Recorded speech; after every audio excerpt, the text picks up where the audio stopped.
السلام علیکم ورحمۃ اللہ۔ سوال یہ ہے کہ کیا غیر مسلم کے ساتھ ایک پلیٹ میں کھانا کھانا جائز ہے؟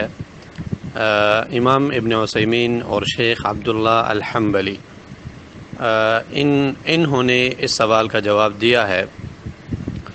محمد بن صالح العثیمین رحمہ اللہ نے اور شیخ عبداللہ الحنبلی ان دونوں نے یہ کہا ہے کہ انسان غیر مسلم کے ساتھ ضرورت کے تحت ضرورت کے وقت میں کھانا کھا سکتا ہے۔ امام عثیمین رحمہ اللہ نے مثال ذکر کی کہ ایک مسلمان ہے، وہ کسی کمپنی میں کام کر رہا ہے اور ان سب کو کھانا دیا جاتا ہے، وہ مکس بیٹھ کر کھانا کھاتے ہیں، تو ظاہر بات ہے ایسی صورت میں الگ بیٹھ کر کھانا کھانا ممکن نہیں ہے۔ تو اس وقت میں مسلمان کو ایک اچھی نیت کر کے کافر کے ساتھ کھانا کھانے میں کوئی حرج نہیں ہے۔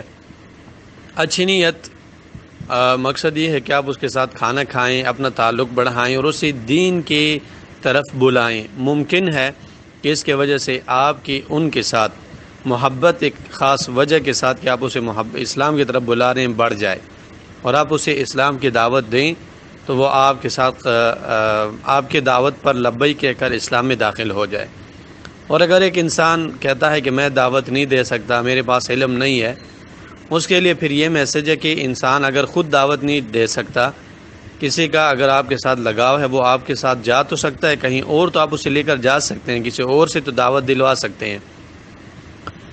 اور اگر مطلب ایسی سچویشن نہیں ہے تو پھر انہوں نے کہا ہے کہ افضل اور بہتر مسلمان کے لیے یہی ہے کہ وہ کفار اور غیر مسلم سے دور رہے، خاص کر ان کے ساتھ دلی محبت وغیرہ ایسی نیت کر کے کھانا پینا جائز نہیں ہے۔